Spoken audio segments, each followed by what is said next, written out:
Today we're going to talk about all the awesome entertainment options on Symphony of the Seas. Right after this.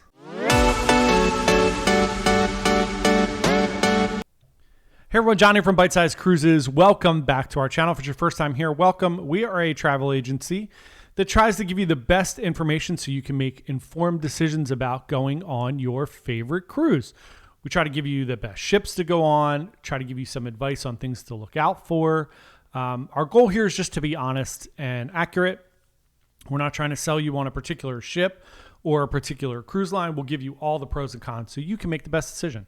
So today we're going to talk specifically about the Symphony of the Seas, which we were on. We're going to talk about all the entertainment options that are on the ship. We're going to try to go into as much detail as humanly possible without boring the heck out of you. So first, I usually don't do this, but I want to talk about some of like the ancillary options around the ship. So obviously, when we talk about entertainment, we talk about really anything the cruise director staff handles. So anything from the musical acts, karaoke, things that go on. We don't really do karaoke. They on all of the Oasis class ships, they have the on-air studio where they have karaoke, so it's very isolated. If karaoke is your cup of tea, I'm sure it is great, but we don't really go there not a lot. Same thing with comedians. So I love stand-up comedy, which is why I try to avoid it on cruise ships because generally it's not the best. I have seen some really funny comedians, but generally we go and it's disappointing. And on a bigger ship like an Oasis class ship, there's so many things to do that I kind of don't want to waste the night going to a comedy show when there's big productions that are going on. We're going on Enchantment of the Seas in a few weeks. We will definitely go to the comedy show because there's not a ton of shows. So we'll be able to give you much more information on that. The performers around the ship are amazing. So we don't detail those a ton in these because they change a lot. So the band that was performing in the promenade and all around the ship was great. The woman who was playing the piano around the ship, like in the elevators, and they just pop up piano play, she was really great. And the entertainment in the pub, the British pub there on the promenade was very, very good. He did a bunch of sets. We went there a decent amount. And of course, the Schooner Bar, he was really great. He was from Great Britain. He played piano in his socks. He had little British socks on. He was excellent. We requested a bunch of songs. As always, the Schooner Bar is just a great time. Great vibe. It is the traditional kind of Royal Caribbean. When you go on vacation and you go on Royal Caribbean, it's like the standard of things that you do. So all of those things are great. Let's get into some of the shows, the 70s show and the balloon drop. We'll talk about those two things. Balloon drop. This is the first time I went to the balloon drop on an Oasis class. I think it's the first time I've seen it since the pandemic. And it was at midnight, which to me was a little bit odd on the first night because you're tired the first night. You know, a lot of people are traveling and just getting to where you're going, then getting on the ship and trying to get your bearings. So we went to the balloon drop. We had a couple drinks. We fought to stay up. And it's late also because it seems like that's a kid activity. And having a kid activity at midnight seems weird. But it was actually fun. They played music leading up to it. And then I wasn't prepared for what happens after they drop all the balloons, is that everybody pops all the balloons. So that was jarring, but fun overall. It was really fun. We had a good time. Everybody was knocking the balloons around and enjoying it. It was just a good end of the first day, if not a little late. The second thing we'll talk about is the 70s show. So generally we don't make it up again. It's late at night for the 70s show. It starts around 11 o'clock, 10:45, 11, something like that. It's always a lot of fun. It's on the promenade. Everybody's dancing. Again, for me, it's so nothing to do with COVID or anything. I'm not a huge fan of 2,000 or 3,000 people in the promenade and me hanging out there. But it's a lot of fun. The music's great. The entertainment and cruise director staff are usually really great on that. And it's just really kind of like a ton of fun. So I highly recommend doing those things if you like to stay up late, if you like to be around crowds. Those things are all really, really, really fun. All right, one other quick show that we'll talk about is the Boardwalk. They did a little family fun event on the Boardwalk where they had cotton candy, popcorn. They had a little like band playing. That was a ton of fun. Those things are always great. I love that there's just like pop-up things that happen around the ship that you could do. And those things don't happen on smaller ships. So it's really cool when they happen on the bigger ships because there's so much to do. And you can run around and find all these different fun events. Another great reason to have either internet or like some type of chat on the ship, because, when you're with a group of people and they're all doing different things, you wind up seeing things that pop up and you can let everybody else know and they can run over. So next thing we'll talk about is the pirate show, which was on the Royal Promenade, which is really fun. AJ from our team had her son on board with us and they went to that. That looked like it was a blast. We have a ton of video of that. That'll be in one of our ship tours, or we'll put it right here.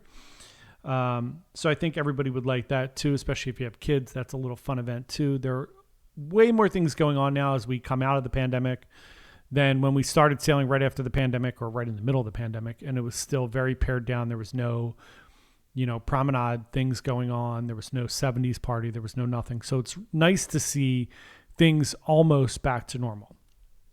Next one we're going to talk about is Flight. So Flight is a show that's in the main theater. That takes place a few nights. It was supposed to take place a few nights. We had a lot of crazy wind on our sailing, so all of the shows kept getting canceled and rescheduled because obviously doing an Aqua Theater show in wind is definitely not safe. And then Hairspray, we learned, has a lot of heavy rigging in it. So, and the sets are really light and move easily. So they didn't want to do those in the wind to make sure everybody was safe. So there was a lot of things that got canceled, but Flight basically takes you through our ability to fly and travel. And it kind of does a fun little sequence through time where they flip-flop music and the events of Flight. So you have old-timey Flight with really cool new music, and then it syncs backwards. So when you get to like really futuristic Flight, it's with old-timey music. So it's really fun. There are some we won't give any spoilers, but the show's amazing. The effects are incredible. It's a really great show. Highly recommend it. As not to be confused on the last one when we talked about some of the shows that we didn't love so much. Again, our goal here is to be honest. It's just our opinion. If there's things that we like or don't like, we're just going to tell you what they're about, and you can make your own decisions. Go to the shows, enjoy them, figure out what you like. If you like comedians or anything like that, it's awesome. We're here just to give you our opinion. So Ice Skate 2 is the second of the skating shows. The first one is 1977, which we'll talk about in a second. Ice Skate 2.0 is just like a less choreographed, more fun music, fun tricks. Kind of gives the ice skaters the ability to just go out and have fun and show you all the fun, cool things that they can do. So that's a fun one. That usually takes place later in the sailing, so you can go to that. And then 1977 is the main ice show on board Symphony, and it was amazing. There are drones in the beginning. The effects on the ice were incredible. The jumps were incredible. Really, really a great show. I do like kind of the theme of the ice show on Oasis better. Had a better story.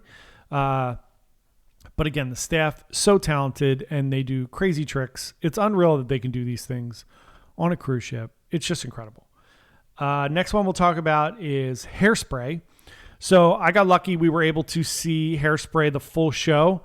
Again, they got canceled a lot, and a few people from our team got to see just a concert version of Hairspray because they weren't using the set, and they wanted to make sure everybody got to see the songs and everything. But I saw the whole play. It was amazing. They did have a little bit of technical difficulty because of all the winds during the show.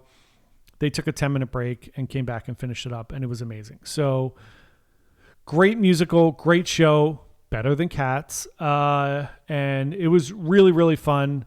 I can't recommend it anymore. All of the entertainment on board, I think, is worth going to. It was all really, really, really good. And then the last one we'll talk about is Hero, which is the Aqua Theater show. I thought this was spectacular. The music is very like EDM kind of ish music. The subject matter is a little more kind of martial arts, Japanese culture a little bit. That was really fun. Great show. Again, staff is so talented, and it's amazing that they could do any of this on a cruise ship, let alone one that's moving, and we're experiencing winds. They did shuffle around the shows, but they were able to do the show a few times, so everybody got to see it. We did get to see it during the day, which probably isn't as cool as at night, but it's amazing. It was an amazing show. We sat in the splash zone, and we got very wet. It was really fun. That show is just incredible. I also got to do behind the scenes of the entertainment. So we got to like go with the cruise director, the captain of the Aqua staff, the captain of the ice staff, and the conductor, and they answered a bunch of questions. If you get a chance to do that, that was fascinating. They talked about kind of ideation of all of the different shows and how they put them on, how they train people for them. It was really incredible. Again, any of those behind the scenes things I think are great. The behind the scenes ship tour is very expensive. I definitely want to go do that, but that's going to be on something where we don't have a lot of stuff going on and we can kind of spend a little more money on that. But it's the behind the scenes events are really incredible just to see the logistics of how this cruise ship works. For instance, we learned that they're having a hard time hiring the rigging staff because it's a very specialized area. So the rigging people run from show to show. So they run from the Aqua show to Hairspray, and they do all these different things so that people stay safe and everything. It's incredible, but I can't recommend anymore. Go to do that. And then just immerse yourself in all the stuff that's going on the ship. Play trivia. Do all of the fun entertainment options, the napkin classes, the towel folding classes to make the animals. There are a ton of things going on the ship. There are a ton of people trying to make your vacation special and amazing, and I can't recommend doing those things more. The entertainment on Royal Caribbean and the Oasis class ships is just incredible. So kind of really dig into that. Again, let us know in the comments what's your favorite thing on the ship. I forgot to ask people to subscribe again in the middle. So if you like our videos, please subscribe and like the video. It really does help. We really appreciate it. Gives us the ability to do more of these and hopefully to go on more trips and give you more advice. So any questions about Symphony of the Seas, you can ask them below in the comments, or we're going to do a live stream this week where we'll talk about our adventure on Symphony, which was amazing. And then I have a few more videos coming out this week, top 10 things to do and the ship tour. And then we will be on Enchantment in 18 days. So you'll start seeing Enchantment videos. Those are going to be shorter. There's a smaller ship that's older with not a ton of things to do. But thanks, everyone. Hope everybody has a great holiday season, and we will talk to you all soon. Bye.